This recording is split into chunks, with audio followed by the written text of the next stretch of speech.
유다서 1장 14절에서 15절까지 말씀. 아담의 칠세손 에녹이 사람들에게 대하여도 예언하여 이르되 보라, 주께서 그 수만의 거룩한 자와 함께 임하셨나니 이는 무사람을 심판하사 모든 경건치 않은 자의 경건치 않게 행한 모든 경건치 않은 일과 또 경건치 않은 죄인의 주께 거스려 한 모든 강팍한 말을 인하여 저희를 정죄하려 하심이라 하였느니라. 아멘. 오늘은 경건 시리즈 세 번째, 경건 시리즈 세 번째, 종말의 심판의 기준은 경건이다라는 그 내용으로 제가 지금 두 번까지 말씀드렸습니다. 오늘은 세 번째, 주님의 재림때.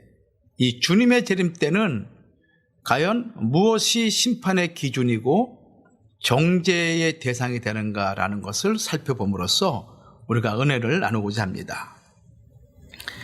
첫 번째 시간 때는 제가 노아 때 홍수 심판의 특징을 말씀드렸죠. 죄악이 세상에 관영함과 온 땅이 하나님 앞에 패괴하고 광포가 땅에 충만하여서 하나님께서 그들을 땅과 함께 멸하셨다. 이렇게 창세기 6장 12절과 13절을 말씀하고 있습니다. 죄악이 미치지 않은 곳이 없는 거예요. 어린아이부터 늙은이까지, 노인들까지 사회 곳곳에 삶의 모든 환경을 떠나가지고 모든 부분마다 죄악이 다 스며들고 미쳐서 마치 물이 넘침과 같이 죄악의 물이 넘치는 그런 상황이 바로 노아 때였다. 그래서 이 시대 하나님께서 홍수로 심판하셨는데 그 심판의 대상은 누굽니까? 모든 사람이 심판의 대상이 되었습니다. 오직 의를 전파한 노아의 가정만이 하나님으로부터 구원을 받게 되고 나머지는 전부 다 하나님의 홍수 심판의 대상이 되었죠. 지난 시간에는 롯의 때의 심판의 특징에 대해서 말씀을 드렸습니다. 이 롯의 때, 특별히 롯이 살고 있는 소돔성, 그리고 이 소돔성과 고모라, 그리고 스보임과 아드마라는 이 성은 극심한 성적인 타락으로 폐기했던 그런 성이었습니다. 이 성적인 타락이 얼마나 극심한지 하나님의 천사들까지도 서로 간에 강간하고 간음하기를 원했던 그런 죄악상을 우리가 살펴봤죠.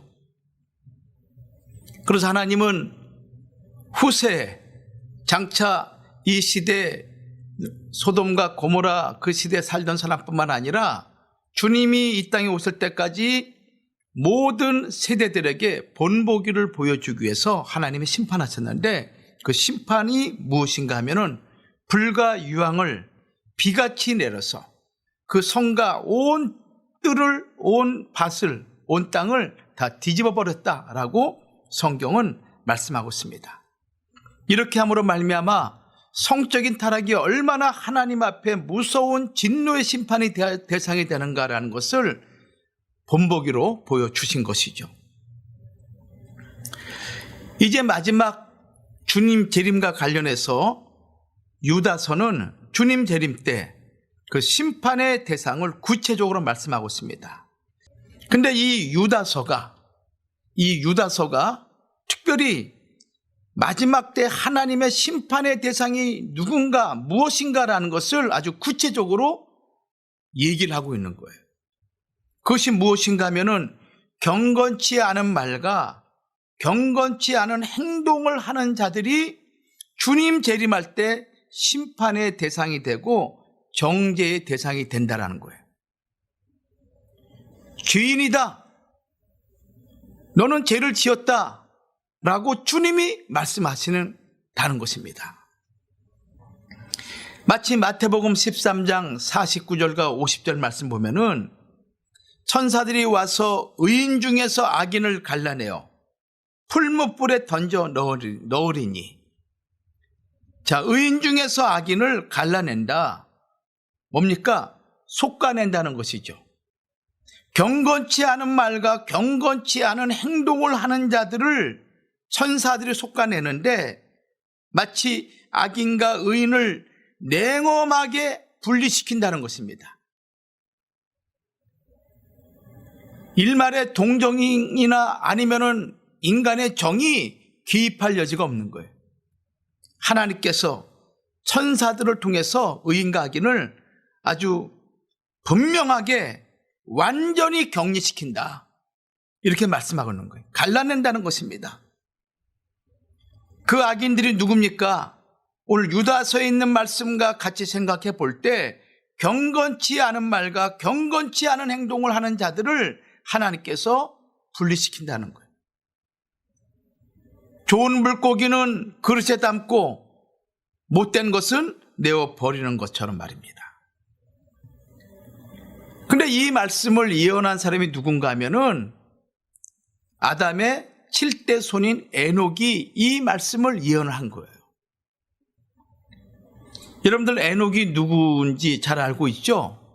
아담의 7대 손 에녹은 이 땅에서 모든 사람이 죽고 죽는 삶의 그 유한성 가운데 죽음을 보지 않고 유일하게 변화 승천한 인물이 누군가 하면은 에녹이라는 인물이에요. 창세기 5장 21절과 24절 말씀이죠. 또 히브리서 11장 5절과 6절 말씀이에요. 모두가 죽었습니다.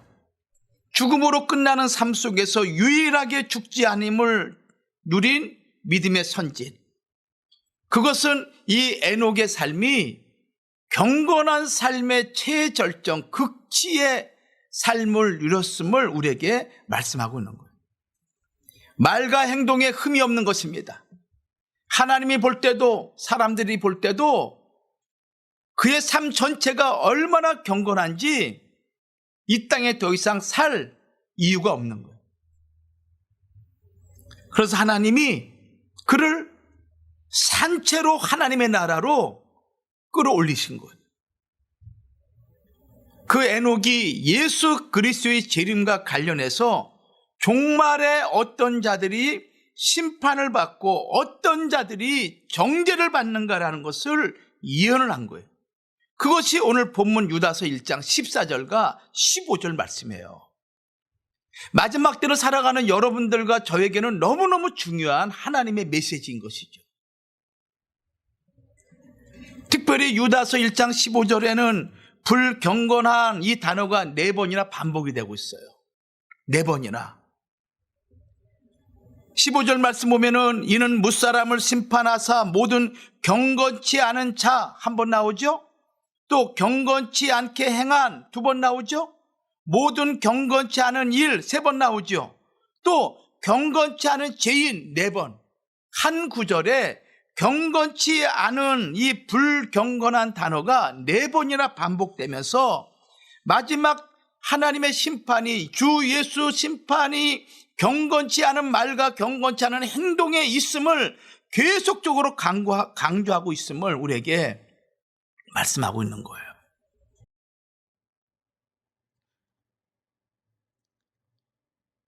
마태복음 12장 36절과 37절 말씀 여러분들을 잘 알고 있죠? 무슨 말씀입니까? 주님이 이렇게 말씀하셨어요. 예수님께서 내가 너에게 이르노니 사람이 무슨 무익한 말을 하든지 심판날에 이에 대하여 신문을 받으리니. 예수님 말씀하기를, 마지막 심판 때 심판주 되시는 주님이 말씀하기를 너희가 무슨 무익한 말을 하든지 간에 심판날에 그 말로 신문을 받는다는 거예요.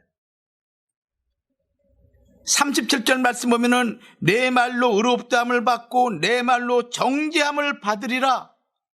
유다서 1장 14절과 15절 말씀과 동일한 거잖아요. 내 말로 정죄함을 받고 내 말로 의롭다함을 받는단 말이에요. 우리가 살아가면서 말로 불신의 말을 얼마나 많이 합니까? 악한 말을 얼마나 많이 합니까? 교만한 말, 거만한 말, 남을 미워하는 말, 하나님의 말씀을 거역하는 말, 불순종의 말, 얼마나 많이 악한 말들을 많이 합니까? 그 말을 하는 대로 하나님이 심판하신다는 거예요. 이스라엘 백성이 출애굽에서 광야에서 쓰러지고 넘어진 이유가 무엇입니까? 우리가 이 광야에서 죽었으면 좋았을 것을 그 광야를 걸어가는 고난의 삶을 참지 못하고 인내하지 못함으로 말미암아 하나님이 주신 그 거룩한 가나안 땅의 축복을 보고도 불신하고 불평하고 더 나아가서 이 광야에서 죽었으면 좋겠다. 그 말한 대로 하나님께서 이스라엘 백성을 광야에서 다 죽인 게 아닙니까? 우리가 말한 대로 하나님이 심판하십니다. 그래서 옛말에도 말 속에 씨가 있다 그랬잖아요. 말은 한번 나가게 되면은 열매를 맺게 되는 거예요.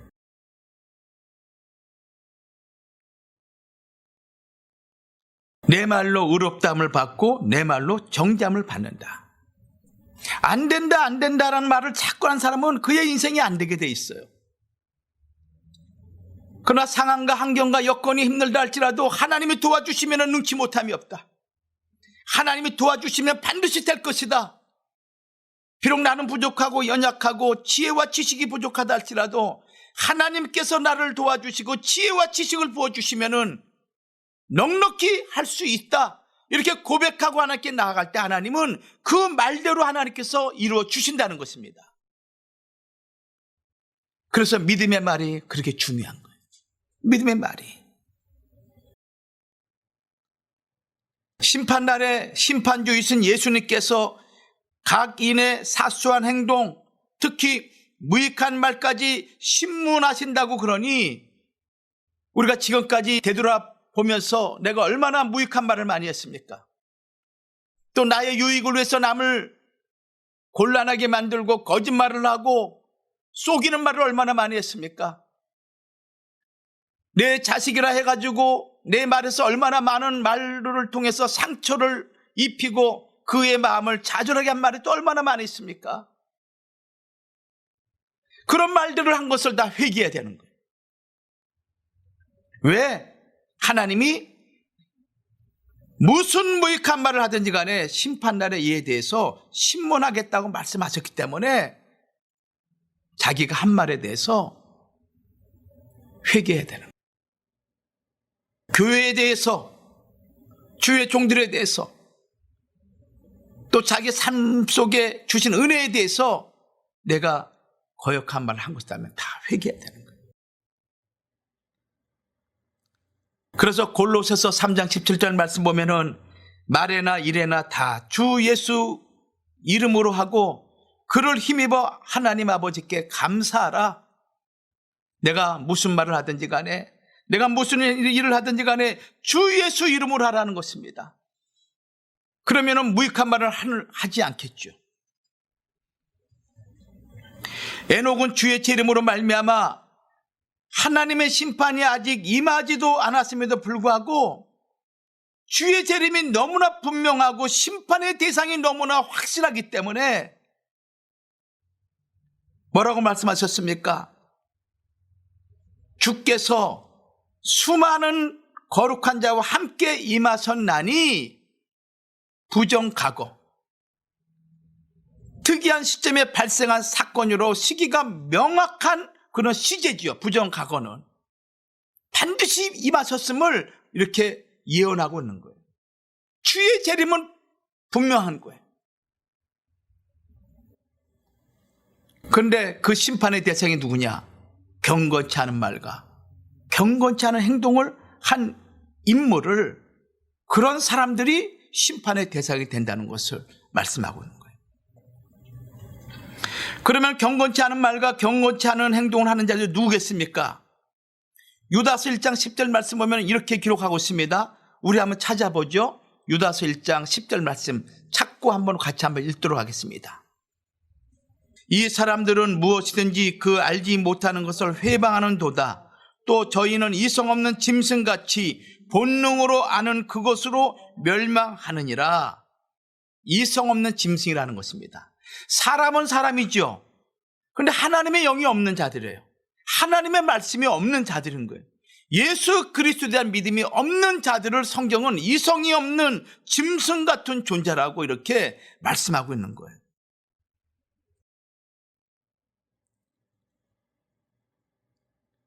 현대어 성경에는 이 말씀을 이렇게 말씀하고 있습니다. 그런데 이 거짓 교사들은 제대로 알지도 못하는 주제에 아무 것이나 닥치는 대로 비웃고 조롱합니다. 그들은 마치 짐승처럼 하고 싶은 짓은 무엇이나 가리지 않음으로써 자기들을 멸망의 길로 몰아놓고 있는 것입니다. 이렇게 말하고 있는 거예요. 이성 없는 짐승.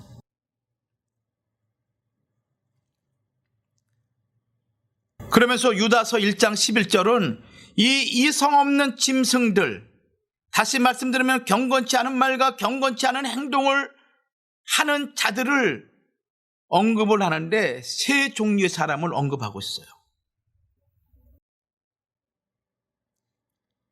이 세 종류의 사람들은 이성 없는 짐승으로서 마지막 때 등장하는 악한 영적인 존재들임을 우리에게 가르쳐주고 있습니다.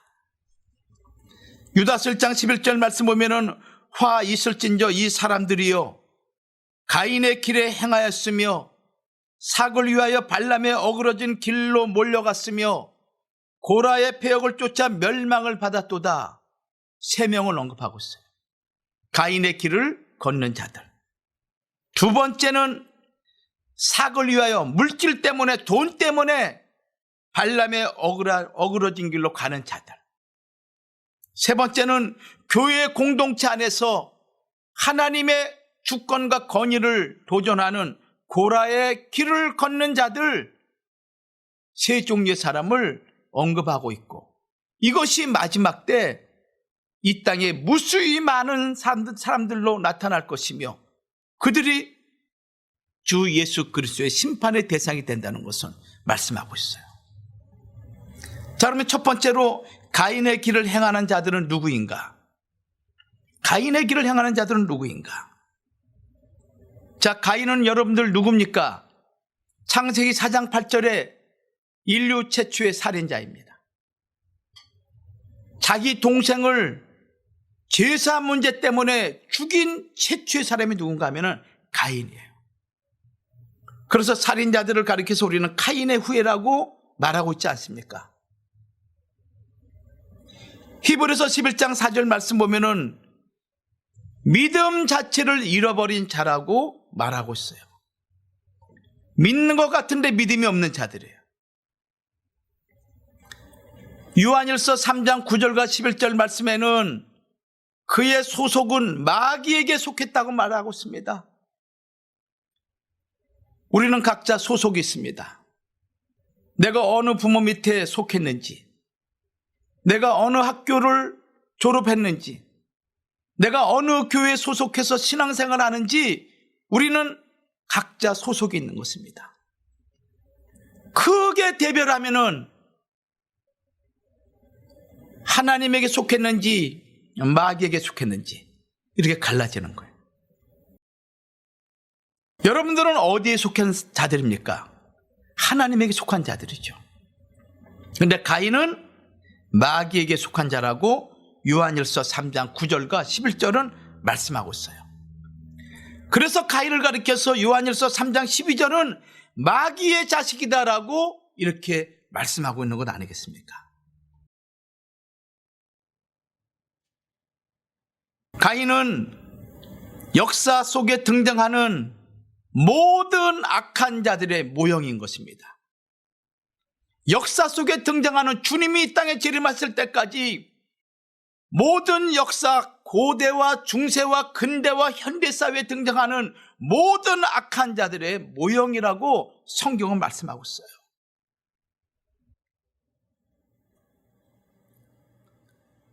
가인을 하와가 낳을 때 뭐라고 고백했습니까? 내가 여호와로 말미암아 득남하였다. 얼마나 감격적인 표현입니까? 에덴 동산에서 쫓겨난 이후 아담과 가인이 아들을 낳게 되는데 첫 번째 아들이죠. 그 아들을 낳으면서 내가 여호와로 말미암아 득남하였다라고 고백하는 그 은혜의 고백 속에서 태어난 아들이 가인인데, 이 가인이 하나님 말씀보다 사단의 말을, 사단의 생각을 받아들임으로 말미암아 사단 마귀에게 소속된 자가 되고 사단 마귀의 속성을 가진 자가 되어서 결국은 동생을 죽인 비극적인 인물이죠. 철저하게 육신의 생각에 사로잡혀 육신의 일을 쫓는 자, 그래서 하나님의 원수가 되고 마귀의 영의 인도함을 받는 마귀의 아들이 된 것이라고 말하고 있는 거예요.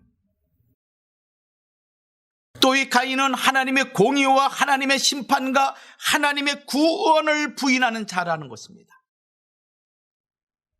하나님의 존재 자체를 인정하지 않는 거예요. 창세기 4장 7절 말씀에 대해서 탈굽이라는 성경이 있습니다. 이 탈굽은 히브리어를 아람어로 번역한 책이에요. 이 책에는 가인이 심판도 없고 심판자도 없으며 다른 세상 즉 내세도 없으며 의인에 대한 선한 보상의 선물도 없고 악인에 대한 징계가 없다라고 이렇게 기록하고 있는 거예요. 그러니까 가인은 하나님의 공의로운 심판과 구원을 부인하는 자라는 거예요. 이러한 사실은 가인이 하나님의 심판과 하나님의 공의를 부정하기 때문에 부도덕한 일을 자기 멋대로 행하는 자라는 것을 우리에게 말씀하고 있는 거예요. 이것은 가인이 하나님의 구속 역사 속에 등장하는 거짓 선지자들과 하나님을 배도하는 모든 악한 자들과 동일한 최초의 이단자였음을 말씀하고 있는 거예요. 인본주의의 시작점이 되는 인물이죠. 인본주의의 시작점. 여러분, 인본주의가 무엇입니까? 하나님이나 또는 예수 그리스도를 믿음의 대상으로 섬기는 것이 아니라 오직 인간만이 가장 존귀한 존재라는 사상입니다. 이 우주 만물은 인간을 중심으로 움직이고 있다는 사상인 것입니다. 그러므로 예수 그리스도의 신성을 부인하고 예수 그리스도의 인격성만 내가 믿겠다는 거예요. 신이 없다고 주장한 니체라든가 사르트르 같은 존재가 바로 인본주의적인 인물인 것입니다. 신이 있기는 무슨 신이 있어? 신은 없어. 하나님도 없어. 예수 그리스도는 무슨 예수 그리스도야? 다 헛된 말이요. 다 우리와 동일한 인간이야. 라고 사람들을 미혹해 하는 그런 사상이 인본주의 사상인데, 이 인본주의 사상이 가인으로부터 시작됐다는 거예요.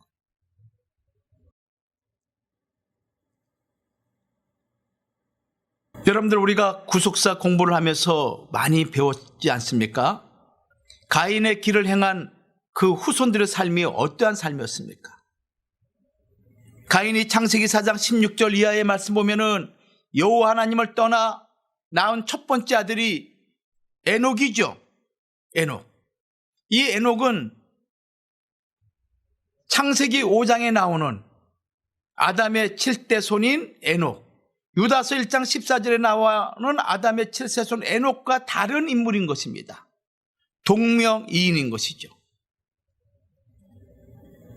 창세기 5장에 나오는 아담의 7세 손 에녹은 경건의 극치를 맛본 사람으로서 승천한 인물이라면, 창세기 4장 16절 이하 17절에 나와 있는 가인의 아들 에녹은 인본주의의 시작점이 되는 인물인 것입니다.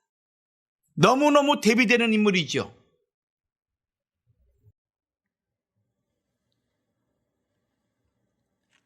가인의 길을 걸어간 후손들, 그들의 이름 속에는 잔인함과 죄악에 물든 정신과 문화의 원조가 되었음을 우리는 창세기 4장 16절에서 23절까지의 말씀을 통해서 알 수가 있어요. 그런데 특별히 가인의 자손 중에서 가인의 6대 손인 라멕이라는 인물이 있었어요.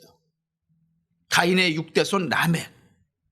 이 라멕은 하나님이 허락한 신성한 결혼 제도를 육체적으로 쾌락적으로 타락시킨 인물인 것입니다.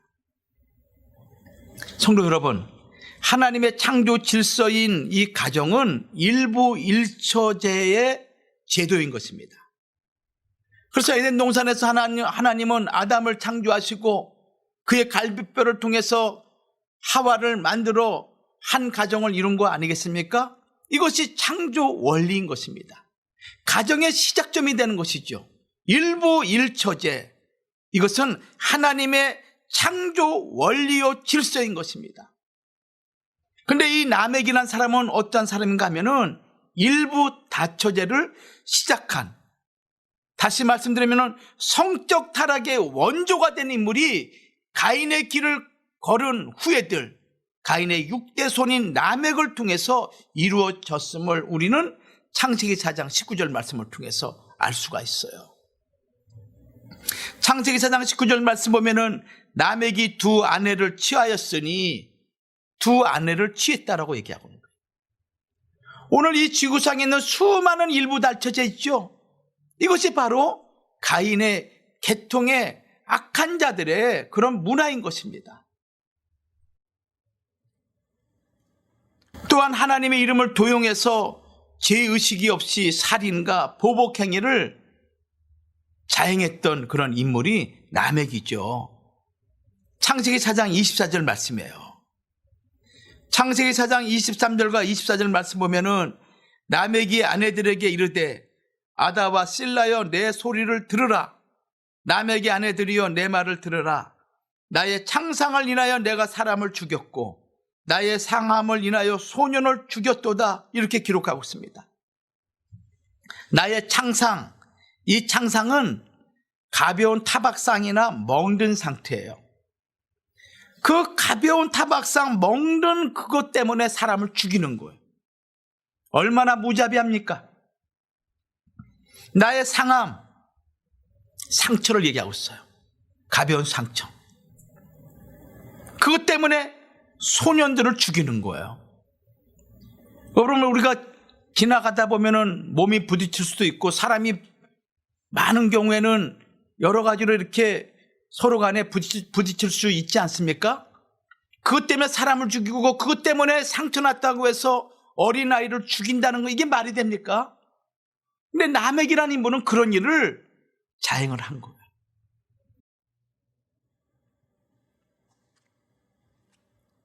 얼마나 무서운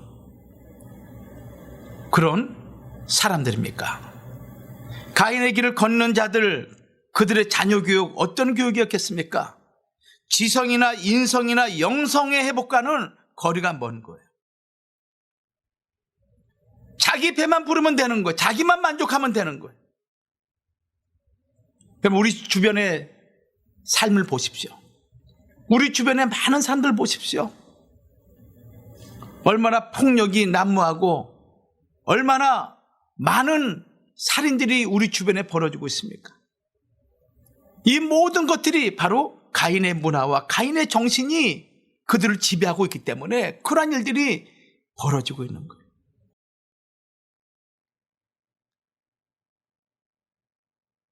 가인의 길을 걷는 사람들이 세대가 가면 갈수록 점점 인본주의적인 문화를, 문명을 발전시키고 하나님을 대적하는데 그 모든 결과가 어디에 집중되었냐면은 창세기 11장에 나와 있는 바벨탑 사건이에요.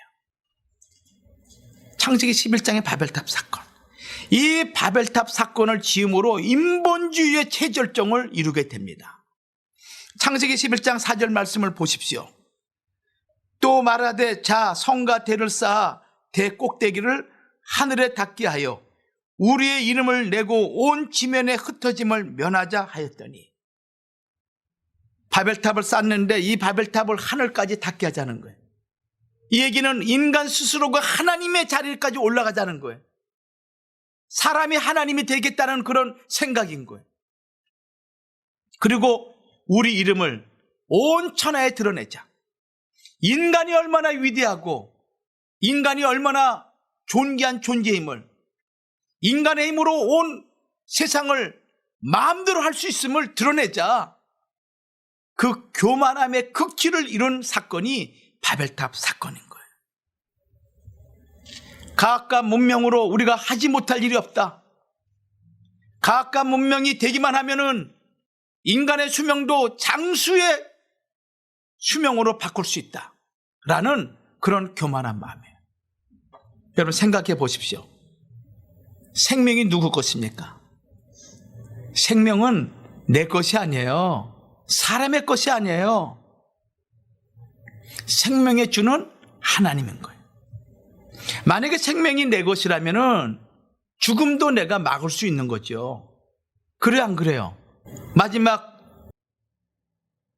주님 재림할 때 이 세상을 뭐라고 말씀하고 있습니까? 요한계시록에서는 가인의 후예들이 형성한 모든 문화와 그들의 모든 부귀, 영화, 이 세상의 권세, 권력들을 가리켜서 바벨론이라고 계시록 17장 5절과 18장 2절은 말씀하고 있습니다. 우리가 살고 있는 이 세상, 하나님을 떠난 모든 문화와 문명은 하나님이 볼 때 영적 바벨론인 거예요. 아무리 부귀와 아무리 영광이 있는 도시랄지라도 최고의 건물과 최고의 문화와 최고의 과학 문명을 자랑하는 그런 도시랄지라도 하나님이 떠난 문명은 영적 바벨론과 다름이 없는 거예요. 그래서 계시록 18장 2절에는 이렇게 말씀하고 있습니다. 힘센 음성으로 외쳐 가로되 무너졌도다 무너졌도다 큰성 바벨론이요 귀신의 처소와 각종 더러운 영에 모이는 곳과 각종 더럽고 가증한 새에 모이는 곳이다, 이렇게 말씀하고 있습니다. 보기에는 깨끗하고 보기에는 화려하고 보기에는 사람들의 마음을 끄는 것 같은데 그 속을 살펴봤더니 귀신의 처소래요. 귀신의 처소, 각종 더러운 영이 모이는 곳이라는 거예요. 각종 더럽고 가증한 새가 모이는 곳이 바로 큰성 바벨론, 하나님을 떠난 이 세상 모든 문화와 모든 문명을 가리켜서 말씀하고 있는 거예요. 성도 여러분, 오늘도 마찬가지예요. 세상뿐만 아니라 교회 안에서도 성경을 중심하지 않고 한마음 한뜻을 강조하면서 어둠의 무리와 하나가 되는 그런 무리들이 얼마나 많이 있습니까? 하나님의 말씀과 상관없는 일치단결, 인본주의적인 사상인 거예요.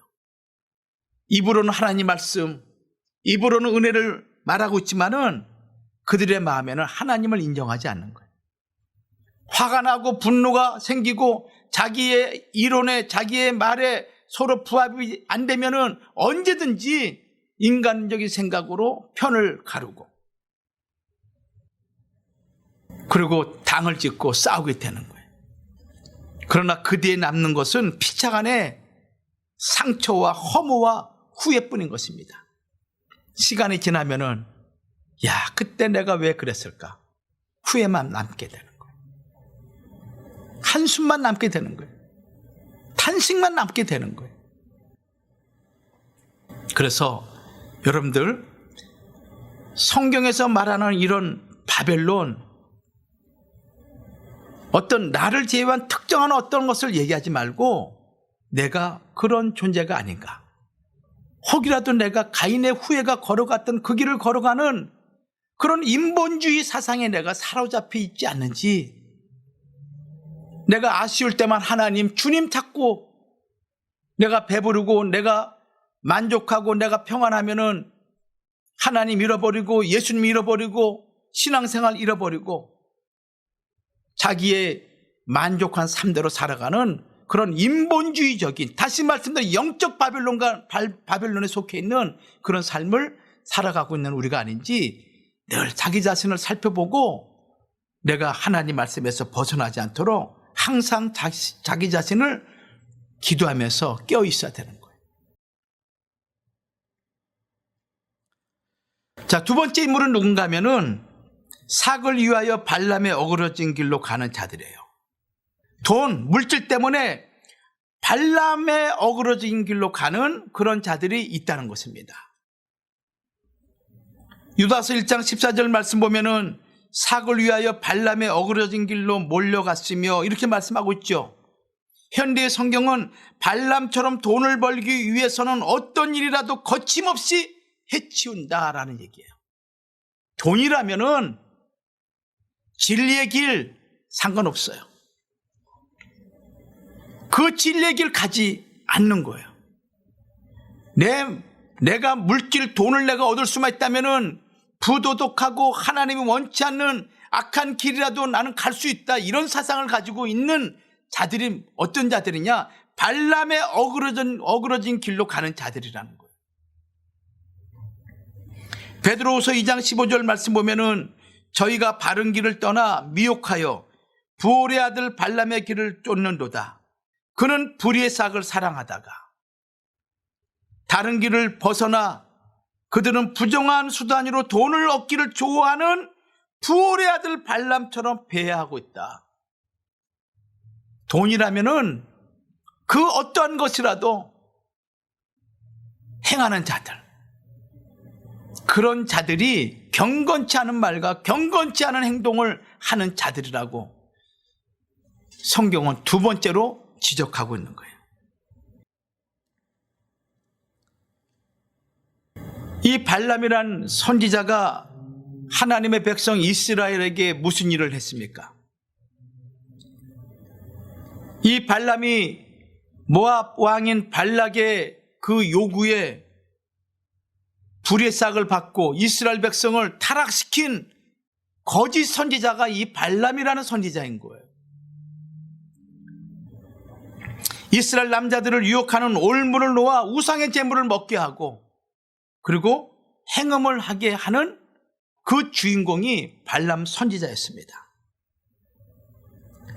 그 결과 24,000명이 죽는 그런 결과가 있었음을 민수기 31장 16절에서 19절 말씀이나 또 민수기 25장 1절에서 3절까지 말씀을 보면 알 수가 있죠. 그런데 여기서 이 발람이라는 사람이 누군가? 이 발람이라는 이름에는 여러 가지 뜻이 있는데 첫 번째는 탐식가, 음식을 탐하는 사람, 탐식가. 발람이라는 이름 속에 그 뜻이, 두 번째는 백성을 멸망시키는 자, 백성을 멸망시키는 자, 잡아먹는 자라는 뜻이에요. 세 번째는 타국 사람. 이 발람은 그 당시 메소포타미아의 유명한 거짓 선지자였습니다. 점술가였어요. 신명기 23장 4절에 기록되어 있죠. 이 발람은 이스라엘 백성의 선지자가 아니었어요. 하나님이 보낸 선지자가 아니었습니다. 메소포타미아 지역에 있는 거짓 선지자여 점성가였어요. 점을 보는 술사였습니다. 신명기 23장 4절에 기록되어 있어요. 그런데 성경은 이 발람에 대해서 세 가지로 말씀하고 있죠. 베드로는 베드로후서 2장 15절에 발람의 길이라고 표현하고 있고요.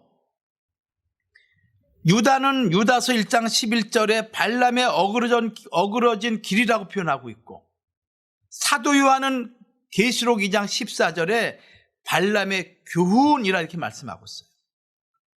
발람의 길, 발람의 어그러진 길, 발람의 교훈, 이렇게 말씀하고 있어요. 그러면 여기서 발람의 길은 무슨 의미인가요? 하나님께서 주신 은사로 세상에 이득을 취해 장사하는 것을 발람의 길이라 얘기하는 거예요. 하나님이 주신 은사, 그 은사를 이용해서 이익을 얻고자 하는 그런 삶의 모습, 그것을 발람의 길이다. 또 발람의 어그러진 길, 이것은 하나님의 뜻을 분별하여 따르기보다는 자기 생각을 고집스럽게 밀고 나가는 자들, 그런 자들을 말하고 있어요. 발람의 교훈은 하나님의 백성에게 바르지 않은 왜곡된 진리를 전하는 것을 말하고 있습니다. 참된 기독교 신앙 고백을 무너뜨리게 하는 것이죠. 이것이 발람의 교훈인 거예요. 그런데 이 발람의 길이든 발람의 어그러진 길이든 발람의 교훈이든 이 시작점이 무엇인가 하면은 물질의 탐욕으로 시작되는 거예요. 물질의 탐욕으로. 여러분들, 이 말은 무슨 얘기예요? 우리가 하나님보다 물질을 더욱 사랑하고 물질의 욕망과 물질의 탐심이 내 마음에 가득하게 되면은 우리는 언제든지 발람의 길을 쫓아갈 수 있다는 거예요. 발람의 교훈을 쫓을 수 있다는 거예요. 이걸 잊지 마십시오. 우리 삶과 너무나 밀접한 거예요. 물질의 욕심 때문에 하나님을 배반하고 다른 사람들을 멸망의 길로 인도하는 거예요. 그래서 교회 성도들에게 항상 하는 말씀이 뭐예요? 교회 와서 돈놀이 하지 말아라. 교회 와서 다단계 하지 말아라. 교회 와서 어떤 물건을 팔고 매매하는 행위하지 말아라. 교회에서 동업하지 말아라. 이 말씀하는 이유가 거기에 있는 거예요. 돈 때문에 신앙도 잃어버리고 교인도 잃어버리게 되고, 돈 때문에 교회가 어둠의 그런 세력으로 말미암아 흔들리는 일이 많이 있다는 거예요. 결국 뭡니까? 돈을 쫓다가 믿음을 떠나게 되고 많은 사람을 힘들게 하는 일들이 있다는 것입니다. 여러분, 성경 가운데서 돈을 사랑하다가 결국 멸망으로 끝나는 아주 유명한 인물이 있죠. 누굴까요? 예수님의 제자 가룟 유다죠. 하나님이 신 예수님을 은 30냥에 대제사장과 간원들에게 팔은 거예요. 그런데 이 평상시에 이 가룟 유다 마음에 어떤 마음이 있었냐면은 돈을 사랑하고 돈을 훔쳐가는 일이 너무나 많았어요. 자, 우리 요한복음 12장 6절 말씀 같이 한번 읽죠. 요한복음 12장 6절. 자, 같이 시작. 이렇게 말함은 가난한 자들을 생각함이 아니요 저는 도적이라 돈계를 막고 거기 넣은 것을 훔쳐감이라. 가룟 유다를 얘기해. 가룟 유다. 가룟 유다는 예수님 12제자 가운데 회계를 맡은 회계 담당 아니에요. 여러분들 회계 담당할 때, 돈을 맡길 때 아무한테나 맡기나요? 사업할 때 여러분들 점원한테 회계를 맡겨요? 돈 계산하는 거 맡깁니까? 아니죠. 자기 식구들한테 맡겨요. 믿을 만한 사람 맡기는 거예요. 그러니까 가룟 유다는 예수님에게 처음에는 대단한 신뢰를 받은 인물이에요. 돈을 맡길 정도였으니까. 근데 나중에 가면 갈수록 예수님의 말씀보다 돈을 더 사랑하고, 그리고 돈깨를 막고 거기 넣은 것을 훔쳐가는 인물이 되고 말았어요. 결국 어떻게 했습니까? 예수님을 은 30냥에 팔은 거예요. 결국 어떻게 됐습니까? 마태복음 27장 5절에 스스로 목매어 죽었어요. 자살한 거예요. 마태복음 27장 5절에. 사도행전 1장 18절에는 불의의 사고로 밭을 사고 후에 몸이 곤두박질하여 배가 터져 창자가 다 흘러나왔다. 그러니까 자살한 거예요. 나무에 끈을 메고. 근데 끈이 끊어지는 바람에 떨어져 가지고 땅에 부딪혀서 배가 터져 가지고 창자가 흘러나와서 죽었다고 사도행전 1장 18절은 기록하고 있습니다. 여러분들, 하나님의 말씀과 재물을 같이 섬길 수가 없어요. 마태복음 6장 24절에 기록되어 있지 않습니까? 두 주인을 섬기지 못하는 거예요. 하나님과 재물을 겸하여 섬길 수 없는 거예요. 하나님 제일주의로 우리가 나가야 되는 거예요. 그럴 때 하나님께서 우리에게 재물과 영광과 생명의 축복을 주시는 거예요. 오늘 이 발람이라는 선지자, 이 선지자는 바로 마지막 때 나타날 싹군 목자들, 거짓 선지자, 물질 때문에 하나님의 진리의 말씀을 벗어나서 사람들을 유혹하고 그리고 멸망의 길로 인도하는 모든 악한 무리들을 대표하는 인물이 발람이라는 것을 여러분 잊지 마시고, 오늘 우리는 두 인물을 살펴봤어요. 가인의 길을 걷는 자들, 또 발람의 어그러진 길로 가는 자들, 이 두 인물을 통해서 바로 거짓된 경건치 않은 말과 경건치 않은 행동을 하는 그런 대표적인 일하는 것을 우리가 살펴보면서 우리 각자도 가인의 길을 걸어가는 인물이 아닌지, 또 불의의 싹, 돈 때문에, 물질 때문에 내가 하나님의 진리의 말씀을 떠나서 사람들을 잘못된 길로 인도하는 그런 우리가 아닌지 여러분 각자를 살펴보시는 거룩한 성도들이 되어서 주님 재림할 때 경건한 하나님의 백성으로 주와 영원한 천국에 입성하는 주의 백성들이 되기를 주의 이름으로 축원합니다.